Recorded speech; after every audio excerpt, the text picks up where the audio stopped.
Morning, everyone. Otsu here. This is Observations with Otsu. Going to cover Bitcoin, Ethereum on the weekly. We'll probably cover XRP as well. Going to go for the weekly and the daily, kind of look into a perspective of what we can see with that going into the rest of the week. There's a lot to discuss in some sense, despite the fact that price action has been boring. A lot of people have disagreements on where this is going to go. A lot of people think lower. Some people think higher. Some people are still thinking all-time highs for this year, believe it or not. And it's a very interesting discussion. We'll talk about some of that stuff. We're going to have an ongoing theme during this video as well. And I think that ongoing theme for today is going to be the perception of price action. Kind of see how that's going to go. Because a lot of times price action, I even seen this I seen this yesterday. Like, well, probably, the market looks terrible. Well, why? And I think that's a question that we need to ask ourselves. It's a question that you should always ask. Maybe I'm too much into my philosophy from years ago, but you should always be asking why. Why does price action look bad? And in addition to that, does it just look bad or is it bad? And I think there's a distinction, and we'll kind of get into those two things throughout the video. But first things first, I'm going to maybe take about 60 seconds here. You can fast forward, talking about the perception of price action and how that relays to the current chart. So right now with Bitcoin, I can already tell it's going to take more than a minute, maybe two or three. So um, based off of the price action with Bitcoin Ethereum, there's a lot of uncertainties going on based off this chart. So like we can see here, this was the COVID pandemic. We had a big rally, had a pretty significant drop back in 2021. Um, then we also had a rally to go to all-time highs. However, that was a bearish divergence. That's one thing that I'm famously not known for, but famously I've talked about in my history for the charts. And then we went all the way down to about the $16,000 range. I also talked about that bull div as well. So now we're kind of in some weird ground, right? Like, and the thing is like this has been very bullish so far. Like going from 15,000 to even 26,000 now is still good. Like it's not quite double, but it's about 80%, right? And that's pretty good. If you told me that I could make 80% on my stocks, for example, I would be pretty happy. And so that should lend itself some context, right, of why we perceive this price action differently, because most people perceive this as bearish, as that we're going to go down, that we're even going to go down back to the $15,000 range, and we could. I'm not saying that we won't per se, but I do think it's an interesting contrast between, like, this has been a pretty bullish year so far, honestly, if you look at the price points. However, if you look at the price action, this hasn't been the case. This has been a downside. Like we rallied shortly before I went on my vacation for 2 months, and when I came back, price was lower when I came back than when I left. Right. Not only that, this was this area right here where we just kind of had a slow bleed for weeks and weeks and weeks, basically 2 months, literally. Like we rallied basically like 2 weeks after I got back. So maybe I should never go on vacation, right? So anyway, the point is that this is a very strenuous time for price action. We had a big drop down here on the weekly, and so you can see here most of our price action has been determined by 1, 2, 3, 4 candles, and we could even throw that one in there. But overall, 4 to 5 candles. So 1 month's worth of price action has really determined the entire rally or lack thereof with the price action. And so that lends itself to the perception that this price action sucks. Because let's be honest, the price action it does suck. It isn't very good. But that's also the perception of it, right? Like overall, this structure is still bullish. I'd say it's much less bullish than it was. But that's kind of what I want to understand with this video is price action can look bearish or bullish, and it goes both ways. So I don't want to be too bad on the bears right now. But price action could look bearish or bullish and not be bearish or bullish. So I'm going to go through three distinctions throughout this video and kind of explain, like, this isn't going to be a market wide solution to all your problems about perception, but this is going to be kind of like an intro, kind of show you, what you need to look at and be more aware of it, right? So So I'll go through that as I go. I'm going to look at Bitcoin, Ethereum, XRP, and go through those 3 points as I discuss through the charts. So I hope you are enjoying this and you go through this with me. So, all right, we're gonna go through Bitcoin on the weekly. That's kind of what we're at here. We already got this ready to go, and so going to kind of navigate through this from a chart perspective. Then we'll get into the content of the price action perception. So, had the drawdown 2 weeks ago. Last week we kind of just had almost like a Darth Maul, nothing fancy, nothing that the damage wasn't already done previously because the RSI was already low, the Aaron's already, excuse me, sorry, I had to cough. Um, the consolidation is already bearish. There's nothing really going on here, but I'd say this was a pretty relatively graceful candle considering the conditions that it could have given us. It could have been much more bearish than it was. So it's basically what I'm saying. And so overall, you got a few different things here. I don't like the trading view setup. I say that every time. So this is kind of what we got going on. This was the previous bottom. We didn't quite get there. Honestly, we still haven't gotten there from either candle. We broke below it for slightly, for a small amount of time, but overall, we're still holding the $26,000 range, and I think that's key here. I don't, I think one of the perceptions that we have is that, and this wasn't on my list actually, but the perception is like when it goes down, like it's going to continue to go down. And kind of what I mean by that is, we had a pretty significant drop here. I think about 7% roughly. So, no, about 10%. I'm a little off today. So, but the problem is like once we get there, once we get that drop, a lot of people, the general consensus is that we'll drop another 10% or even 20 or 30, and that's really dumb, honestly. I guess I shouldn't say dumb, so I apologize. But the thing is, those type of those type of reactions should be done like up here.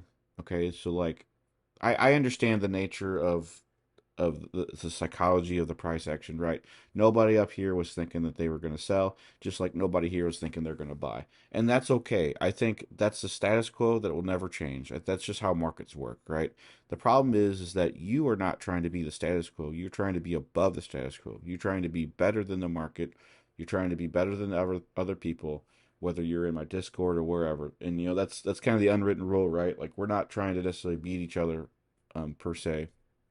But the thing is like you need to take home your own money, and we can all win in a certain context, but overall, you can't just do basic averages for the market. Otherwise, you should probably just trade EMAs and just turn off my video, right? So the thing is, you have to understand you need to be you need to be a seller when things are panicking, and you need to be a buyer when it looks like there's an opportunity, but you're kind of scared to buy. And so that's generally the thing, right? So, and that's kind of what we have here. We had this drop down, but we didn't have any, you know, we got a lot of protection here, honestly. And not only do we have this, but we also have this range as well. So really, we can kind of drag this down here.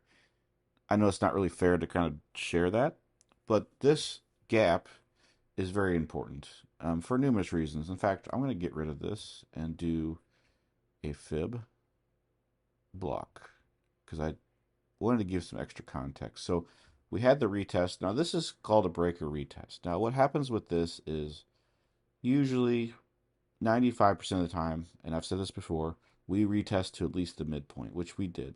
Okay, so now we're back to that point again, and so now we technically retested this a second time. We don't really want to retest this a third. So there's a lot of issues with this. We could go down. Again, I think that's more presentable on the daily, so we'll get into that in a second. But over here, this looks pretty good on the weekly. I'm not bullish on this per se. I am bearish, but I'm not selling any of my coins right now. I would love to see this get above 50. If we can get above 50 on the RSI, I would flip bullish to be honest because we're already holding this support structure. But sometimes consolidation at support is bearish. So I don't want to be, I do want to be cautious about this. This brings me into the point about the perception of price action is that things can look bad without being bad. So you need to make the distinction between what looks bad and what is bad. for example, right? So for example, you could see someone walking down the street and you could see them wearing just regular common clothes, right? $5 t-shirt from Target. I buy those all the time. If you haven't, most places I think they're like 5, $6. It's really cheap, and I'm wearing one right now, and they're different colors. That's good. I'm not trying to plug Target. I'm not actually a big fan of Target, but overall, I'll buy like 5 or 10 of them, and I'll just wear them for the next 6 months or even a year. So it's just like you buy 10 of them. That's 50, 60, $70 with tax, right? And now you got plain T-shirts with colored T-shirts for an entire year, and that's a bargain in my opinion. And that's just anyway, I say that to say, like, you see somebody like me walking down the street, or not me, but you see somebody walking down the street with a plain t-shirt, plain shorts, flip-flops. How much money do they make? And just think about that for a second. You could even pause the video. How much money do they make? And the thing is, you don't know.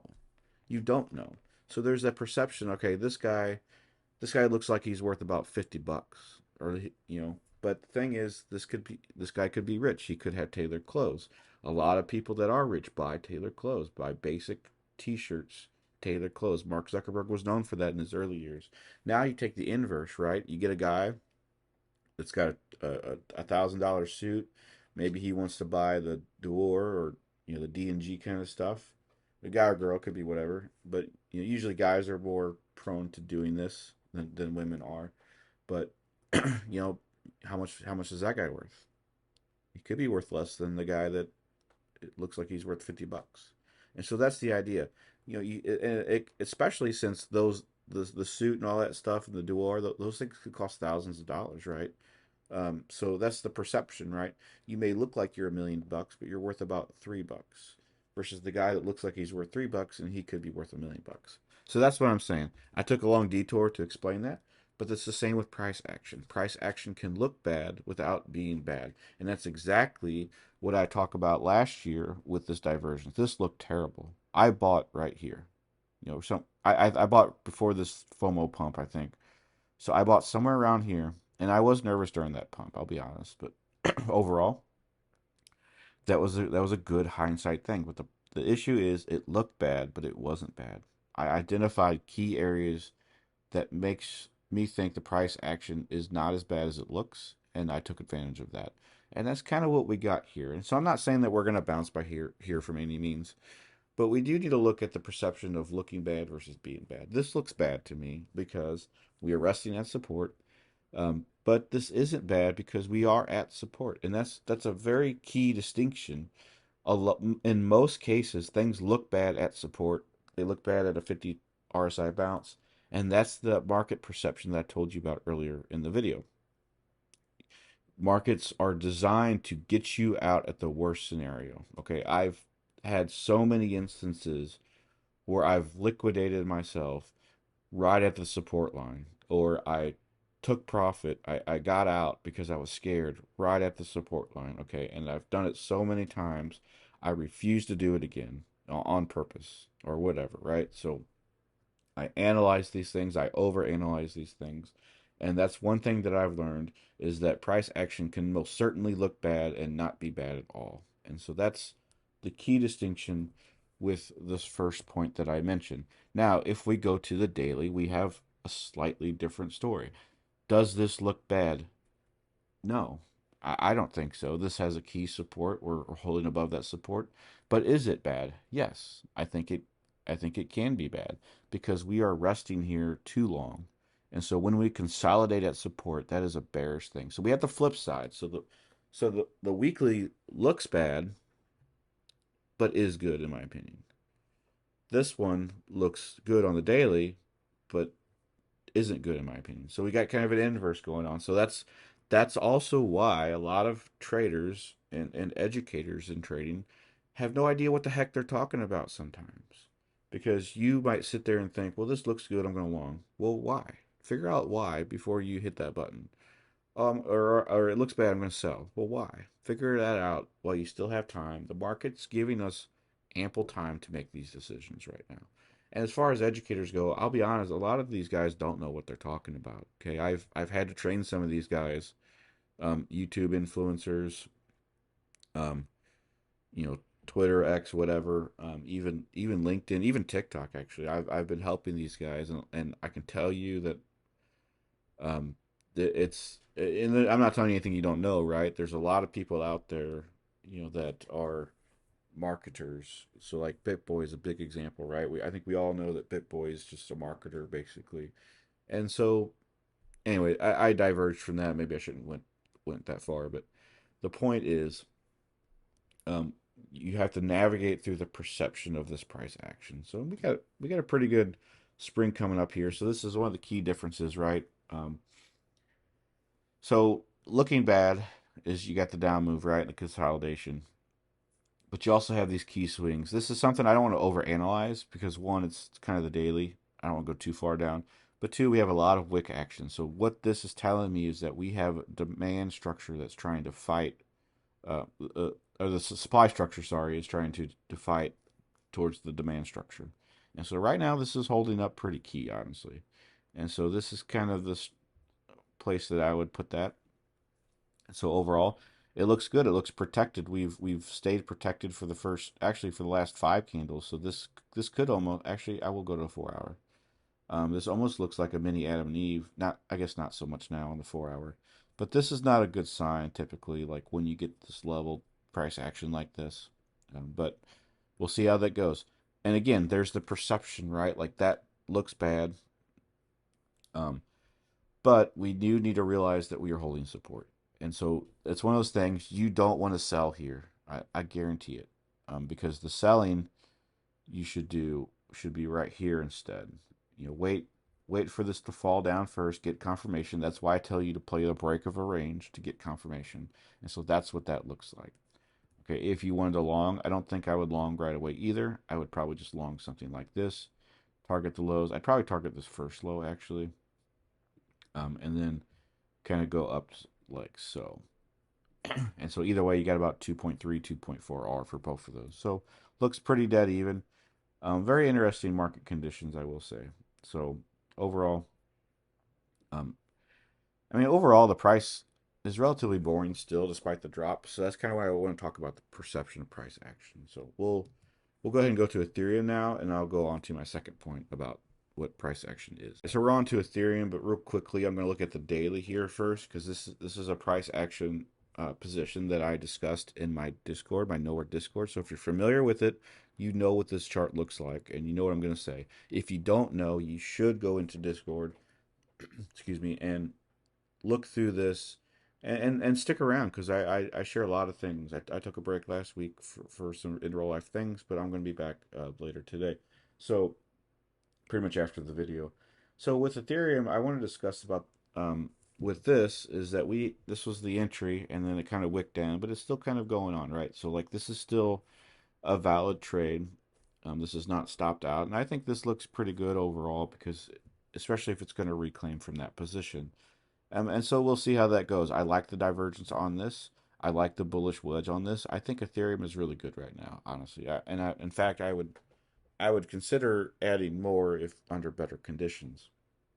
But the thing I want to discuss about Ethereum in regards to the perception of price action is understanding the idea of like confirmation versus expectations. So we have a certain, and I discussed this actually with Bitcoin a little bit, but the idea is that you need to look at it, and so this can vary. This doesn't necessarily apply to all traders, but generally speaking, you want price action to confirm your thesis, your ideas, versus what you expect price action to do for your thesis or ideas. Does that make sense? So one of them is an a priori, and the other one is a priori condition. So for example, if you're looking for price action to, let's just get rid of this, for example. So if you're wanting to, you know, let's say take this here. So let's just take this as a complete range, right? And so we'll get rid of that little thing too. So the thing is, let's say you're expecting this to go up and you want to long. So you don't want to long now. And this is why I say you wait for the play of the range. If you try to long now, this is your expectation that price will go up. And so let's say it'll retest this point. So that's the expectation, excuse me, of price action. That is not generally a wise thing to do. Instead of doing that, you should confirm it. So you should wait for price action to go up here, and then you can long that position, and then you can adjust your stop accordingly. Now you may get a lower R, and I think that that's okay in my opinion, because there's several things going on at play. You are waiting for confirmation. So the previous example, you are expecting price action to go above a demand structure that makes sense for the structure to hold. Okay, but the key word there, like everything sounds good in that sentence except for one word, expectation. We are not here to see what we expect to happen. Now, we do, however, have expectations when we make trades, and there's nothing wrong with having expectations. I want to make that clear. The problem is when you enter a trade, if you're doing it based off of, if you're making a trading entry based off of expectations, you're lending yourself to more of a gambling proposition. Okay, when you wait for confirmation, this tells you, so the expectation here was that you are waiting for demand to get stronger than the supply.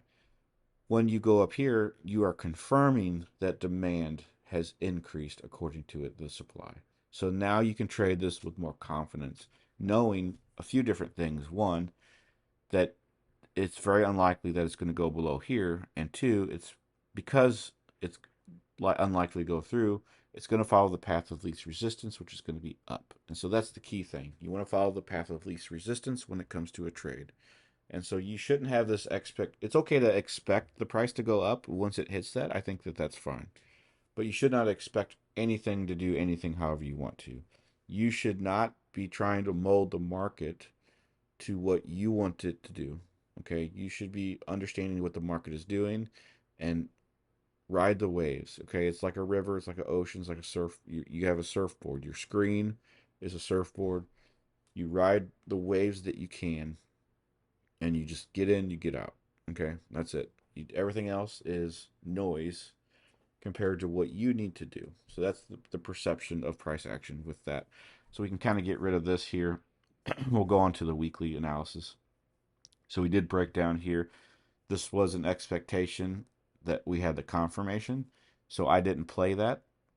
This was too low for me to play. I mentioned that in my Discord channel, and now I kind of have kind of a weird supply structure or like a stack structure here. I don't really know what to do with this as far as like playing it, so I haven't played it myself.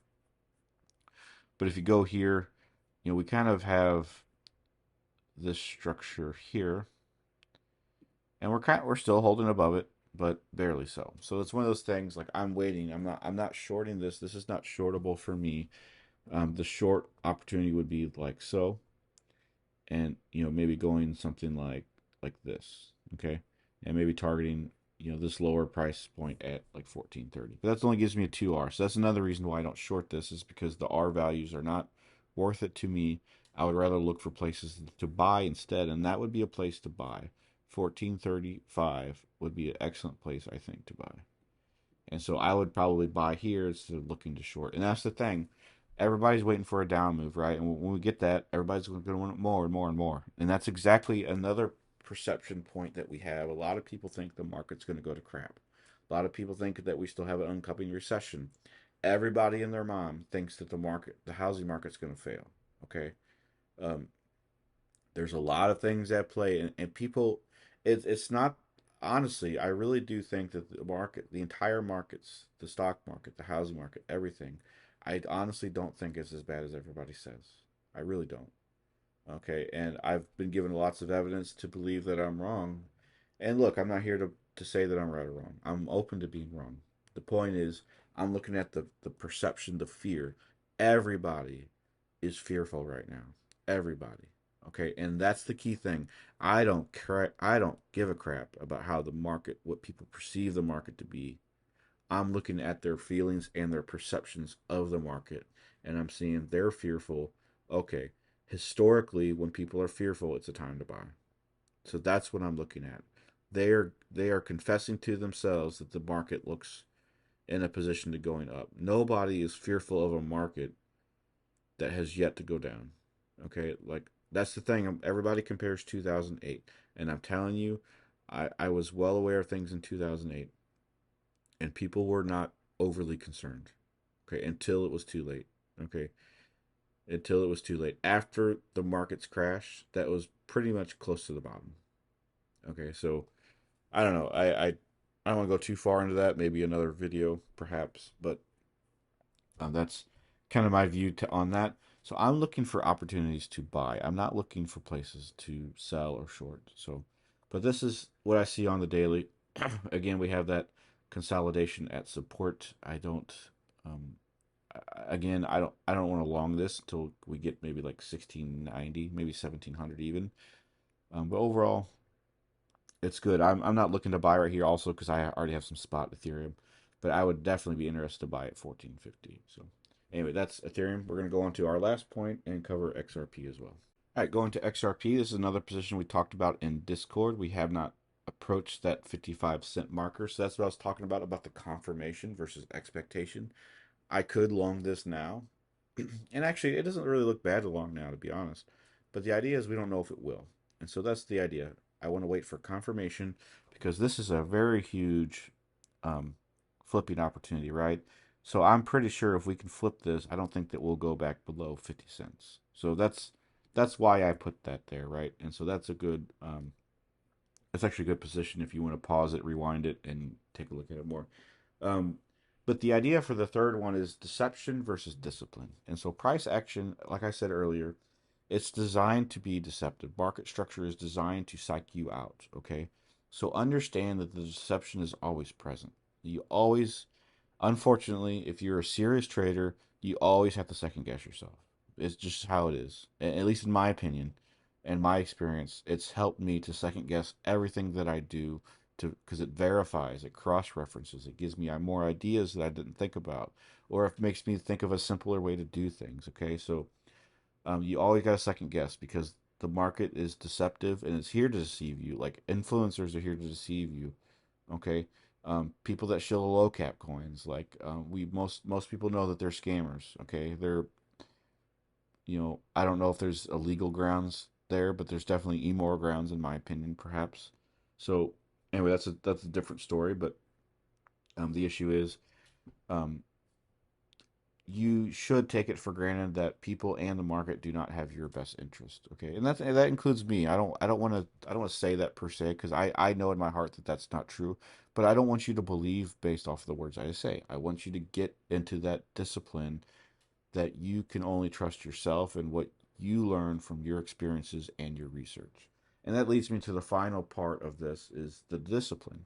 You need to gain a discipline to understand what price action is actually doing versus what it's trying to tell you that it's doing. Okay? Because it'll lie to you. It's like, my son, he's gonna be 7 years old, and man, I don't have to teach him to do bad things. He already knows bad things. He already knows to lie, and he knows to deceive.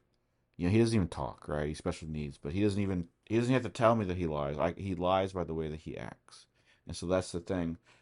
You don't have to tell people to do bad things, but you do have to train to do good things. So, and you pretty much spend your whole life doing it. But overall, we can go up here on the weekly, kind of finish this out. Had the drop down a couple of days ago. We're kind of in no man's land for all three of these coins, honestly. This one broke the 50, so that's unfortunate. So one reason why I'm also being cautious of that 55 cent marker. I don't have any confirmation that we've maintained this bullish structure. This looks bearish to me. But we did retest this point here for the breaker, so that's good. We do have the bullish Aaron gonna that's consolidating. That should confirm at the end of this week. So we have some hopium here, perhaps for middle of this week and beyond. But overall, nothing really to say. We did deviate below the structure, so that's unfortunate. And so we need to wait for that. The daily, I like the consolidation marker here, but we do need to get above that 55 cents. This Avon Reg looks amazing, by the way. This looks amazing.